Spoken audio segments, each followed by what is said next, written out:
Et on rejoint Michel Momini pour les actualités. Michel, ce matin, une première pour CMA TV. On est diffusé en direct sur Twitter.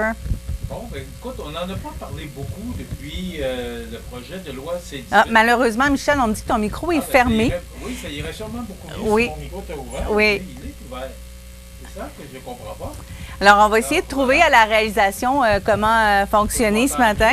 Le compte Twitter X de CMA TV, vous allez le retrouver. Il s'appelle CMA TV CA, tout simplement. Donc, pour ceux et celles qui veulent se joindre à nous via ce réseau social, parce qu'on sait que via Facebook, maintenant, ce n'est plus possible à cause de ce qui s'est passé du côté de Meta. On va vérifier, Michel, si le son est revenu. Écoute, ça va beaucoup mieux quand la connexion est après le microphone. Oui. Tu sais que... Ah, le fil n'était pas branché. Oui, pendant plus de 8 ans, j'ai travaillé avec un micro sans fil. Hein? Alors, ça doit être ça vieillir. On a des vieilles habitudes. Oui, il faut brancher la télé pour que ça fonctionne, Michel. Voilà. Tu voulais nous parler justement de ce qui se passe. Oui. On n'a pas parlé beaucoup, Marie-Ève, du projet de loi C-18 qui nous affecte. Le projet de loi C-18, c'est un projet de loi fédéral qui doit entrer en vigueur officiellement au mois de décembre. Tout simplement, c'est qu'on veut faire payer les diffuseurs, les grands du web, là, le Google et Facebook, là, mieux connus sous le nom de Meta. Alors, on est visé par ça. C'est tous les médias canadiens qui sont bloqués depuis la semaine dernière. Donc, toutes nos nouvelles ne passent plus sur notre page Facebook. Écoute, c'est plus de 17 000 abonnés qu'on a sur la page Facebook qui ne peuvent plus nous suivre, qui ne peuvent plus, du moins, suivre nos informations.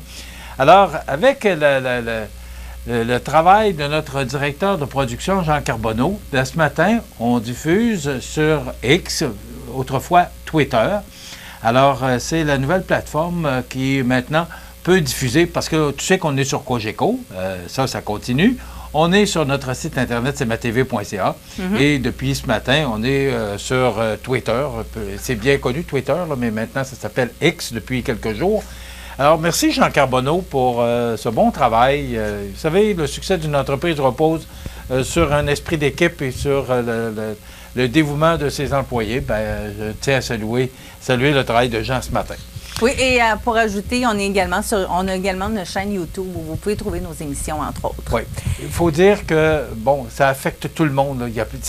Tous les médias, tout le monde, tous les médias, sans exception, qui ont une page Facebook, qui sont bloqués partout au Canada. J'espère que ça va se régler. Ce qu'on demande aussi, c'est qu'il y a beaucoup de commanditaires, beaucoup de gens qui annoncent sur Facebook. Déjà, on entend qu'il y a de grandes compagnies, même les gouvernements, qui cessent de publiciser leurs événements, qui cessent d'utiliser Facebook pour la publicité.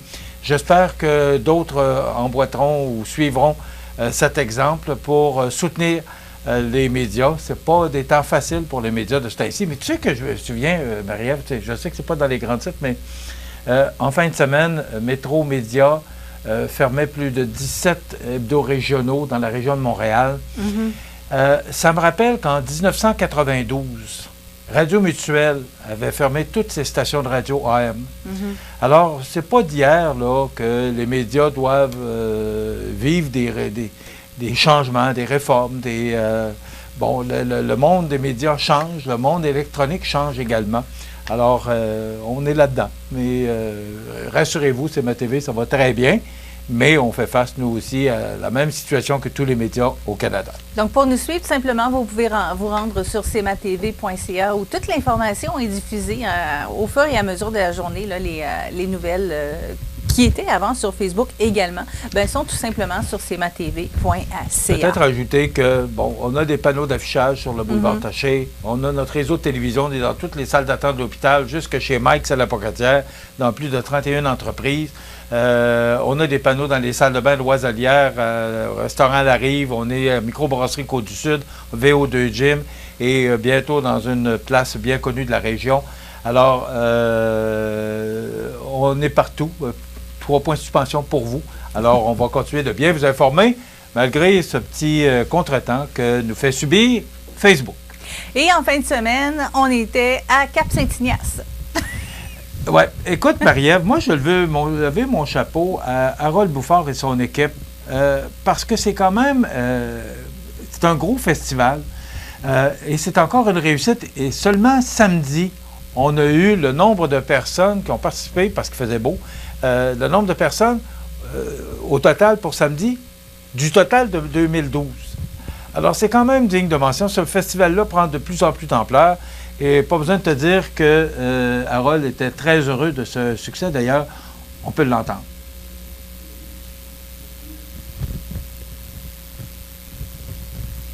De la fin de semaine, malgré la température que nous avons eue. Donc, le gros coup s'est donné le samedi. On a atteint plus de 1500 personnes le samedi et 300 voitures d'exposition. Vendredi, c'était bon quand même. Le dimanche, quand le soleil est sorti, les gens ont venu au rendez-vous. Fait que ça a très bien été. Au total, on est en train de finir la compétition. On est proche du 2000 visiteurs au total. Et l'an passé, on a eu ça en 3 jours. Alors, cette année, ça veut dire que c'est un succès. Un succès. S'il aurait fait beau, on aurait pu atteindre jusqu'à 3000 visiteurs pour l'événement. Alors, Harold est président de l'organisme Marchand de Bonheur. Puis Harold nous explique là, à quoi serviront les profits, parce que ce festival-là, on prend les profits et on redonne aux enfants dans le besoin. Écoutons Harold. L'argent récolté, on va servir pour la maison de l'Arc-en-Ciel à Montmagny, la maison de répit. Comme on avait parlé dans les autres entrevues un peu. Nous, présentement, on travaille avec Humano Médical pour l'achat de lits spéciaux pour les enfants là-bas. Tout le monde sait en grand nombre que l'Arc-en-Ciel a fait un agrandissement de 12 chambres supplémentaires.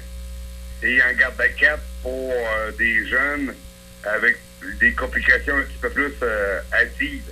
Alors, c'est ça notre mission, nous, présentement, c'est d'aider l'Arc-en-Ciel à avoir les équipements qu'il leur faut.